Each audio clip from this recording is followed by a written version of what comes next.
Don't take it to heart, child. Besides, aren't you happy that you got to skip the formalities and bring chaos to the land? I'm sure you must have enjoyed that. Oh, it seems that some of your friends have arrived. Hey, it's Zhongli and Child. And you! You're also one of the Harbingers?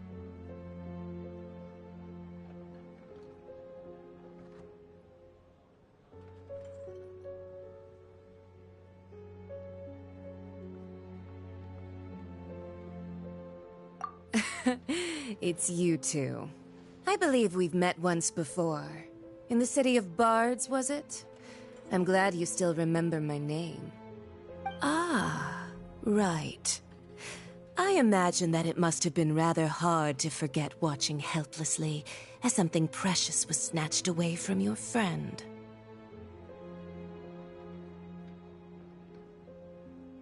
Well, if it isn't you two. This is our first time seeing each other since Liyue was nearly wiped off the map. This is certainly a bit awkward, wouldn't you say? Paimon knew that we should never have trusted a Fatui Harbinger. Oh, now don't say that. Sure, I may have misled you, but I never had anything against you personally. Besides, I thought we were getting along quite well together, didn't you? Except for that little tussle we had at the end. Nothing personal. We just have different views, that's all. Of course, you may very well hold this against me, but that's up to you. The real deceivers here are Senora and Zhongli. So actually, I think... Stop wasting time, child. There'll be plenty of time to chat once I'm through here. You remember the agreement, Morax. Now, if you would be so kind. The Gnosis, please.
What in the world are you talking about? The contract is fulfilled. That which thou seeketh is now bestowed unto thee. For my promise is solid as stone.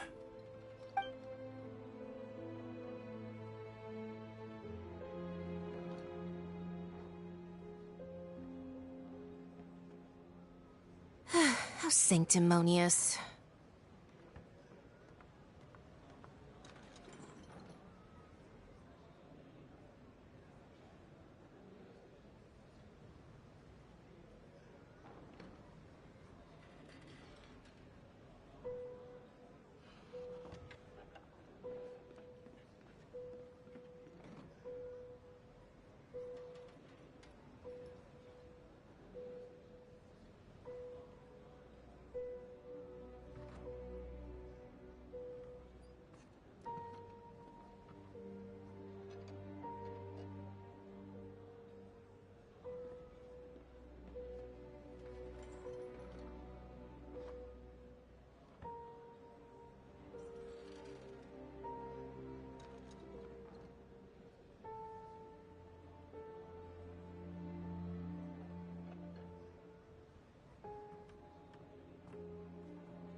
you're the Lord of Chio? No, wait. That's an exciting twist and all, but why give the Gnosis to the Fatui? I do not give it for free. I give it as agreed upon in the contract, for it is a matter solely between the Tsaritsa and I.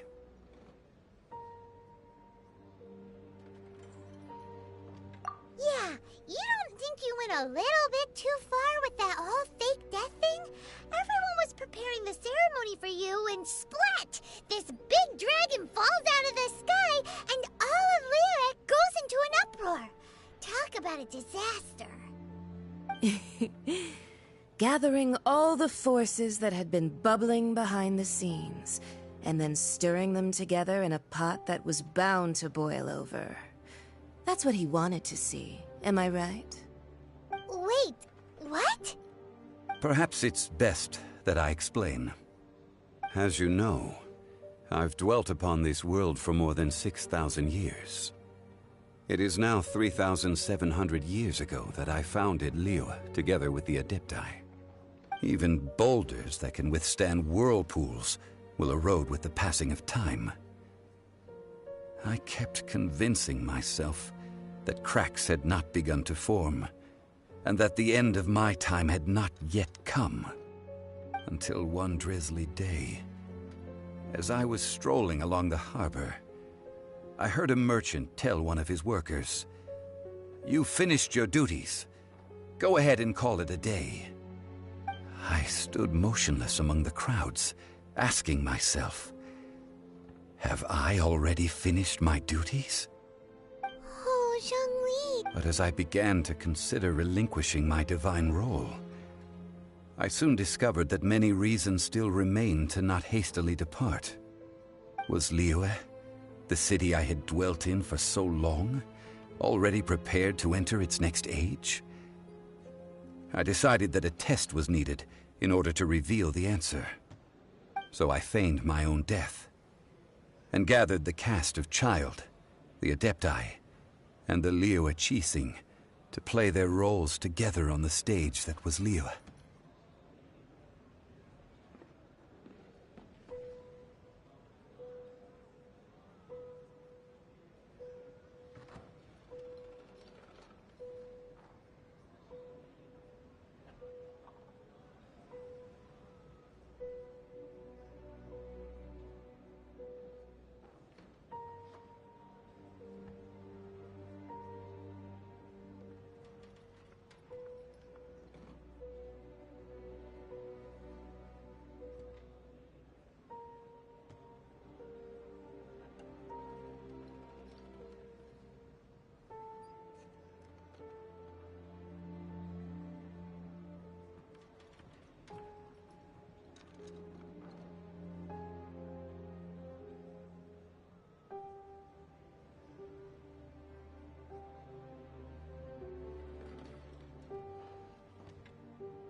Indeed I was. The Gnosis, which I had kept for so many years, suddenly seemed to have lost its meaning. That's right. Which is why I continued to safeguard the Gnosis until now. So you mean that if the chaos ever reached the point of no return, you would simply appear and use your divine powers to bring Liyue back under control? Of course, and it would have been all too easy for him too. Just as a child quickly matures after losing their parents, so has Liyue matured when faced with the death of its deity. In the end, the resolution to all that has transpired was even more satisfactory than I could have hoped for. Take the Adepti, for instance. Owing to their years of seclusion, they were the least informed. Yet when faced with a crisis, they commendably showed the greatest amount of restraint possible. Not only did they manage to cooperate with the Qixing, but in the end, they even made efforts to understand the hearts of the people. Credit is also due to Signora, The emissary dispatched by the Cryo-Archon to fulfill our contract. At my request, she kept everything she knew in strict confidence. This despite the eavesdropping ears of her colleague, Child. This meant I could remain as Zhongli, even having the chance to fulfill the age-old traditions of Liyue in this mortal form. Thank you for joining me on this journey, Traveler. All of these things turned out as I had planned. There is only one thing that I had not anticipated, and that was the conduct of the Liyue Qixing. I had expected them to do no more than the Adepti, to come to the defense of Liyue. But when all was said and done, they seized the opportunity to supplant Liyue as divine protectors, and used the subsequent power vacuum left by my death to quickly gain complete control of Liyue. Huh? That doesn't sound good at all! On the contrary, I think it is excellent. I had always feared that it was too soon for them to take over from me. And it was also that which I longed for the most. As such, this is the best parting gift anyone could have given this god of old. Hey, what about me? Doesn't anyone feel the least bit of remorse for deceiving me? You've practically kept me in the dark! I think that thanks would be more appropriate. You certainly played no small part in all of this, wreaking havoc and turning the city upside down. The Lord of Geo ought to thank you for your performance, if anything. If you hadn't created the pressure of a battle between mortals, Adepti, and a god, the lump of coal resting in the hands of the Geo-Archon, Liyue, would never have been able to become a dazzling diamond of a city. Huh? Just whose side are you on, mocking me like that? Are you itching for a fight?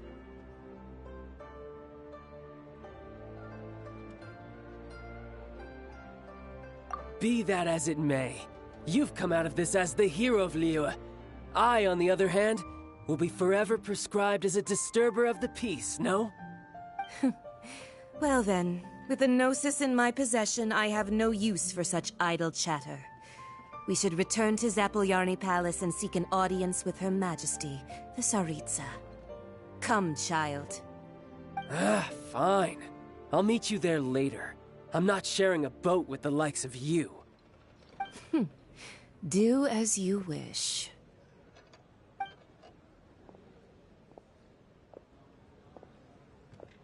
Now then, is there anything else you wish to ask me?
But as Zhongli always told us, a good trade is a fair trade.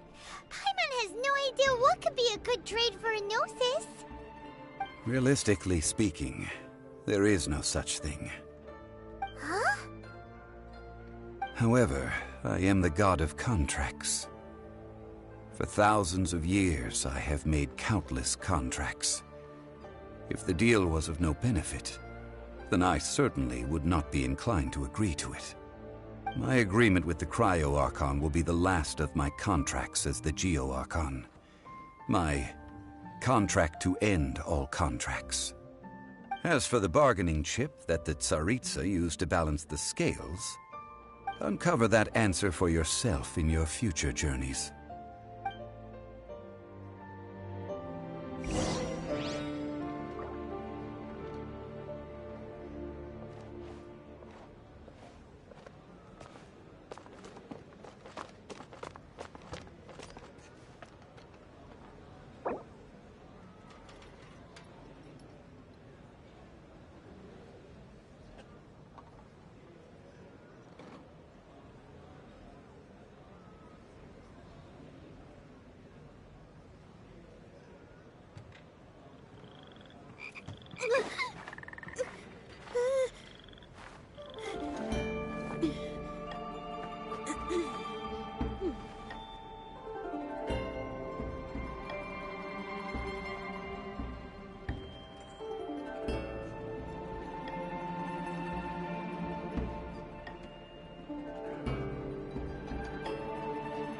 If there's fire in your soul, you gotta rock and roll.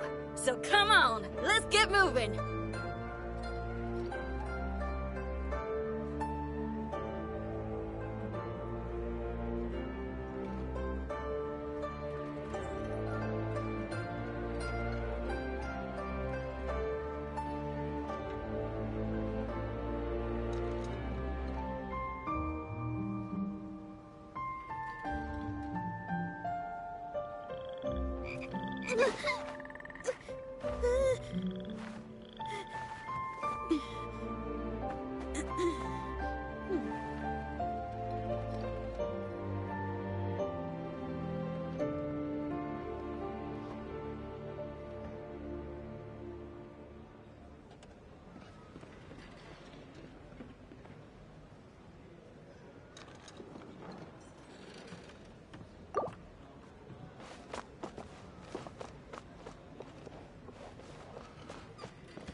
Today's the day of the rite of parting.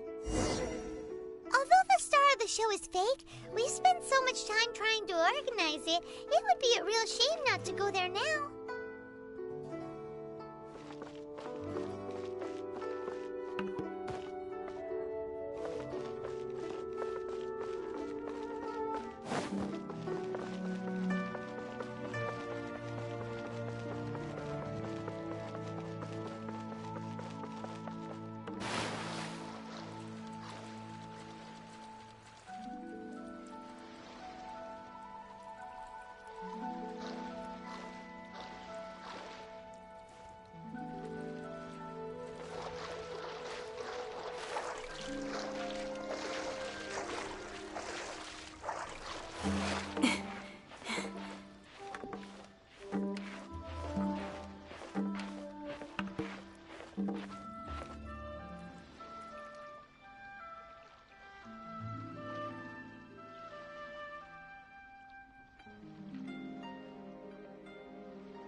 What goes on in the minds of the Tixing?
What goes on in the minds of the Tixing?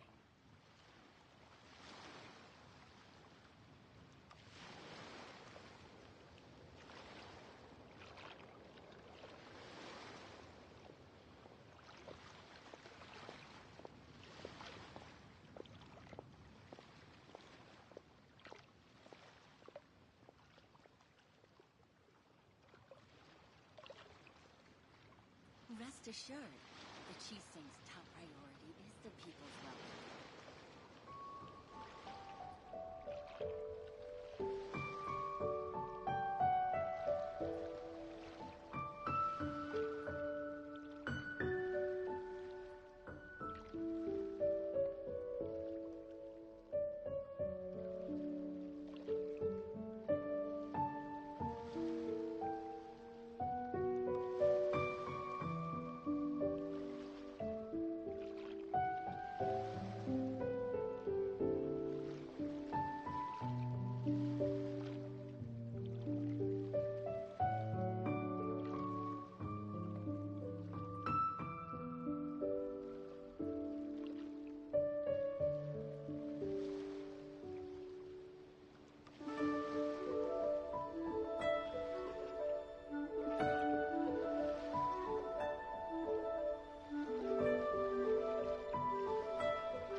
This is a peaceful neighborhood.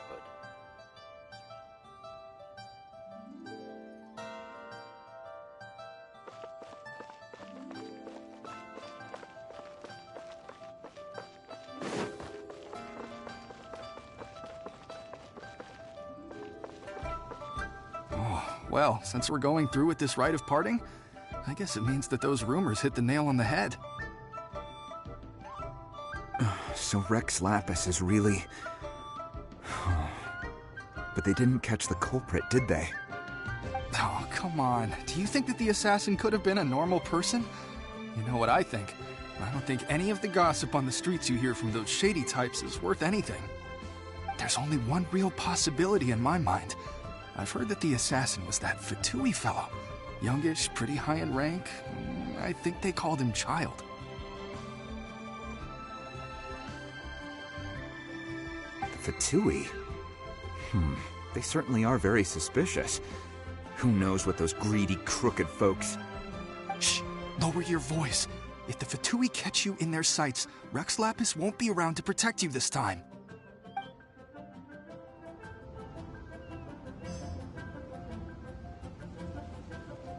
Please be mindful of your personal safety.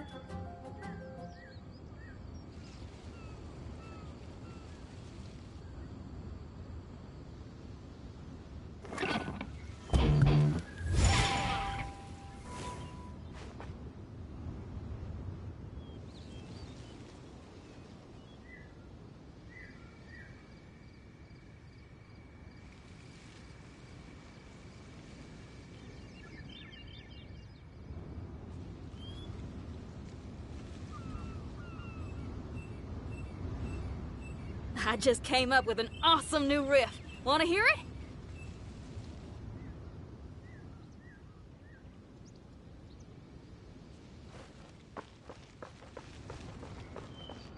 You know that god from the ocean couldn't have just shown up out of nowhere. I mean, it's been 2,000 years since Rex Lapis subdued it. Yes, and to think that this happened right on the heels of the incident with Rex Lapis, too. Say, do you think the person who assassinated our lord and released that evil god might have been one and the same? Now that you mention it, that's very possible. Yes, it's very possible indeed. I mean, it all fits together. That person must have colluded with the evil god to harm Rex Lapis. Oh, that wicked, black-hearted scoundrel. Still, what sort of supernatural prowess must this person possess to be able to do such things? I have never heard of such a person in all my years. Ah, forget it. Guessing's no use to us. Look, the Millilith over there looks like he's about to make an announcement. Let's hear what the Ministry of Civil Affairs has to say first.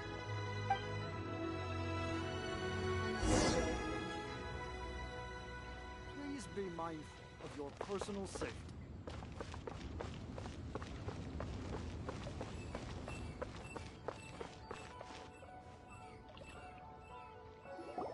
Hear ye all! The Chising's words. Though a dragon soars ageless as the mountains, it too must return to dust. This is common knowledge. Gods and Adepti live glorious lives, but both light and shadow have their season. So too must they face divinely appointed trials. Rumors and hearsay abound on the streets that Rex Lapis was murdered. Now, let the truth be revealed. Having been thwarted in his trial, Rex Lapis's soul has recouped the celestial heights. He beseeches the people of Liyue to grieve not, and to let not their hearts be saddened. Nor are they to believe street-born rumors, or indulge in baseless speculation.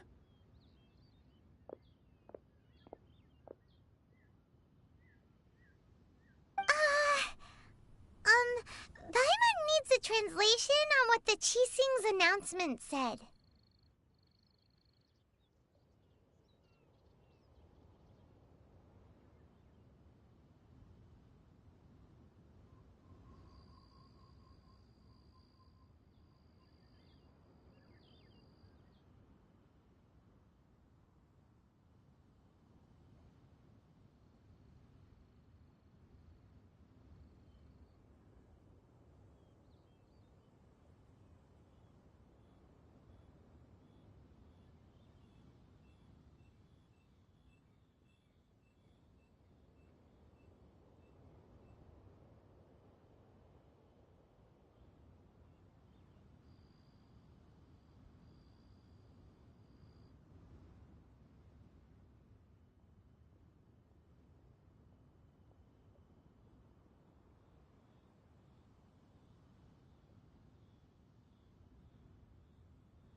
So that's how they're spinning it.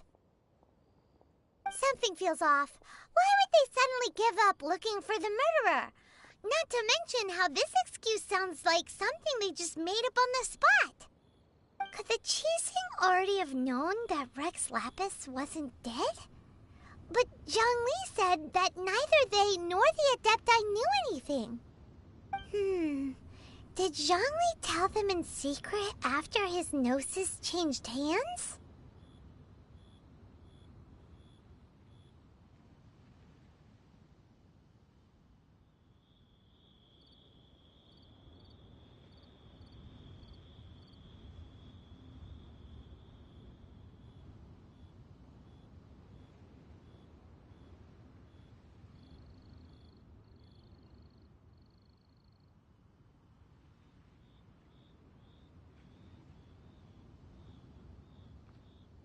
Exactly, right? Ooh, seems like the rite of parting has been going on for a while now. Let's go have a look.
It's Ningguang and Keqing. Are they saying something? Are their speeches over? As said previously, Rex Lapis's soul returning to the heavens is the end of the contract. And it is also the end of an era. 3,700 years of contracts burnt and reduced to ash. We, the people of Liyue, were indeed prosperous. But blinded by our prosperity, we forgot that time can be pitiless. The long, unending dream of our Archon walking among us. Now that we have awoken from our dream, we must learn to say farewell. Will you stand with us as we re-establish our contracts? As we build a new age of prosperity? So concludes the words of Her Eminence the Tianquan. Does Her Eminence the Yuheng have anything to add?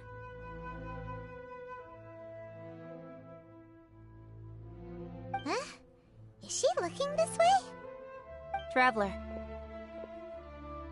Yikes! She really is looking our way!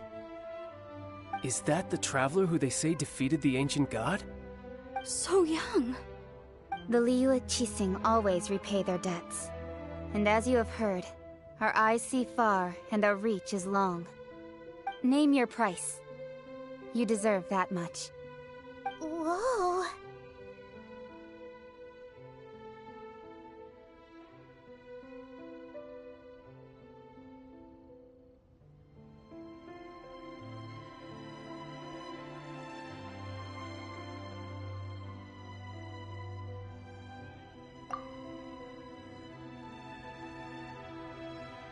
Well, could you help me put up some missing person posters?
Why, you.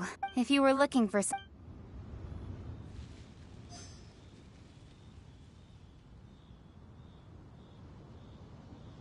Roping you in was possibly the most masterful move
Roping you in was possible.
He.